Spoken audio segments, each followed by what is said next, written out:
It's that time of year again. People are at the gym. Hordes and hordes of people are at the gym. But in a week, everyone's gonna quit. So find out how not to be one of those guys. Here we go.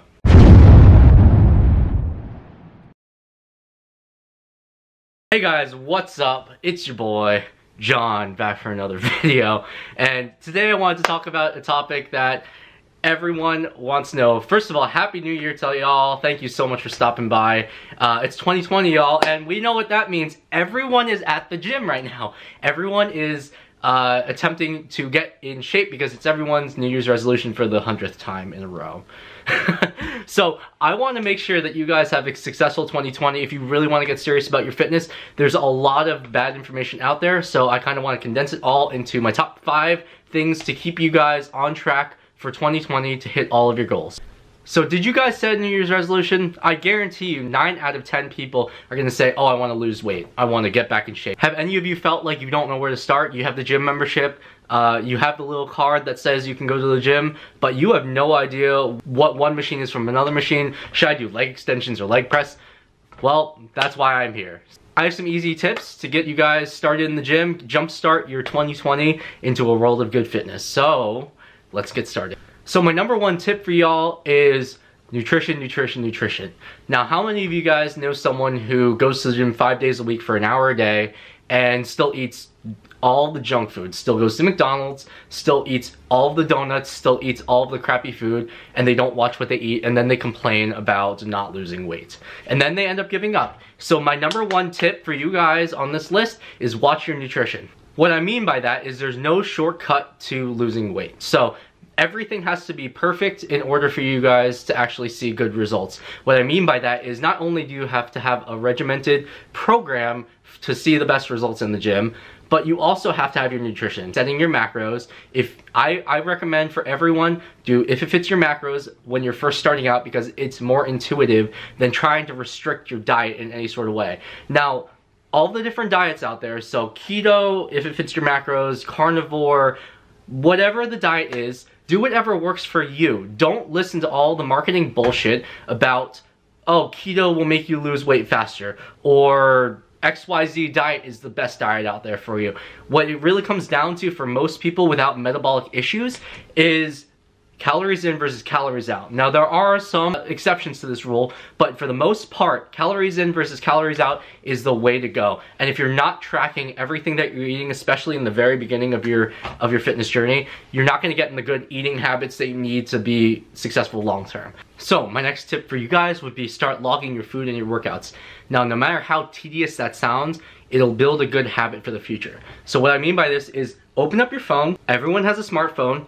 Download MyFitnessPal or any tracking app. Start logging your food no matter what you eat. I don't care. So eat like pizza, eat cake, but log it. Log everything that you eat, log all the food, and log all of your workouts start to finish when you start in the gym. Now, what this is gonna do is it's gonna cause you to get in a habit and to look more closely at what you're eating. And that's to build up a sense of what should I be eating, what should I not be eating to fit into my daily routine.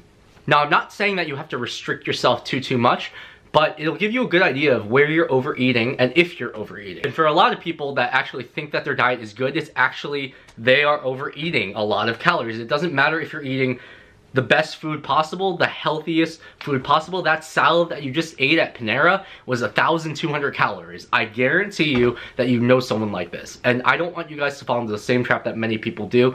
With their fitness, they go to the gym 5 days a week for an hour and a half, 2 hours even, and they see no results because they're overeating all of this other food. And the same goes for your workouts. You don't know what you're doing when you start your fitness journey. So what's the best way to kind of start to structure things?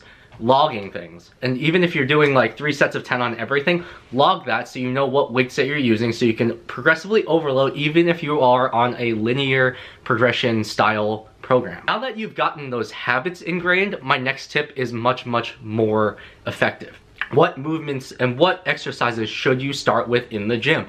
And this is a question I get asked all the time from everyone. Should I do 3 sets of 10 on bicep curls? Should I do 4 sets? Like, what should you focus on in your hour at the gym?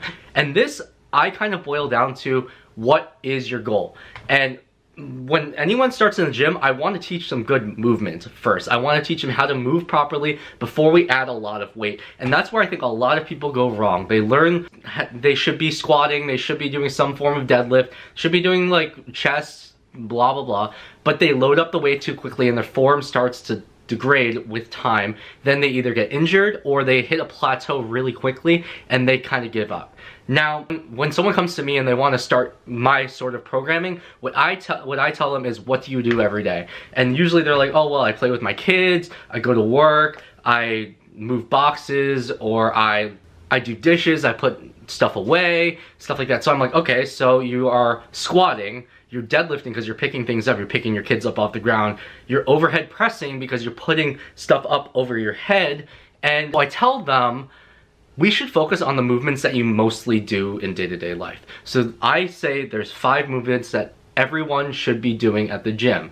And that is squat, bench press, deadlift, overhead press, and lunge. Those are the 5 movements that I recommend that you start with. I recommend that you start with lightweight, learn how to do it properly, learn the proper movement patterns before you start loading up. And that is my 3rd tip. My 4th tip is something that I know not everyone can afford, and I know it's kind of out of reach for some people, but if you have the means to do it, hire a coach or buy a professional strength coach. Is program designed for beginners, designed for what your goals are. Because there are multiple different avenues that you could go down. You could do what I do and be a power lifter, Olympic lifter, strongman, stuff like that, and that is focusing on your strength and muscle density.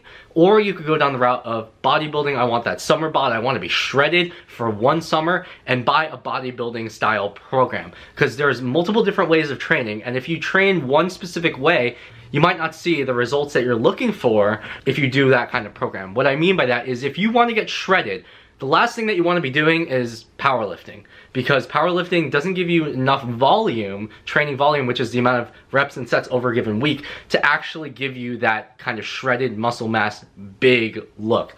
Now, the opposite could be said. If you want to get stronger, you don't want to be doing super incredibly high volume, because you're not going to get stronger that way, because you're going to be using lighter weight. So it depends on what your goals are, but I recommend contacting one of the strength coaches that you know in your area that has a reputation, that is certified, that has a good track record, and at least talk to them about a beginner program and what you should be doing. Sometimes pay for a session, sometimes maybe buy one of their programs, but don't do it alone if you don't have to. And that is my number 4 tip. So the 5th and final tip I have for you all out there is something that I actually struggled with myself when I first started training at the gym. Have fun and be patient. Now, these are 2 things that are hard to process if you're new in the gym, because everyone thinks that the gym is a form of torture for yourself. However, there is something to be said about having fun with learning something new. Now, to add on that, a lot of people, myself included, expected to see results within the first month at least. And some even say, oh, well, I should see results in a week if I train. Now, you aren't training long enough to actually see any sort of results. Now, it's hard to say this, but you guys probably won't see results until a couple months of hard training and hard work.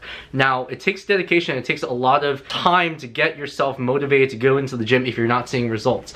But be patient for those results, because they take a long time to actually show themselves. Now, what I mean by this is, a lot of people think that they can shed like 10 pounds in a couple months. That's just not physiologically possible unless you're starving yourself. And a lot of people make the mistake of starving themselves too much, and their metabolism adapts and it actually slows down over time.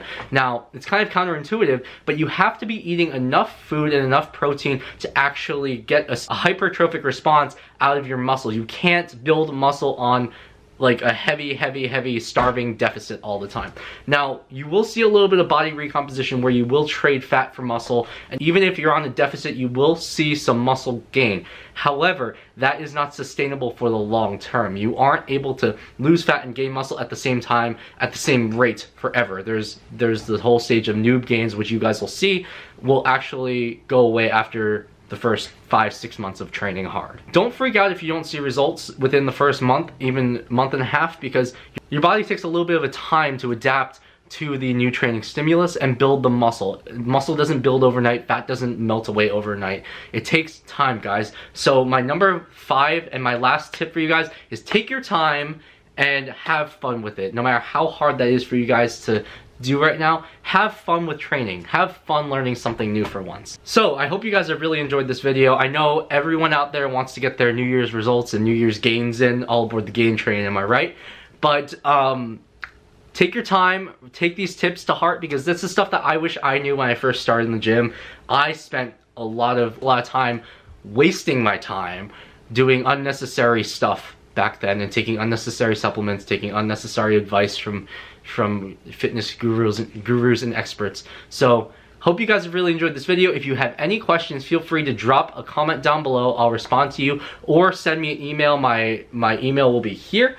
But I will see you guys in the next one. Thank you so much for watching.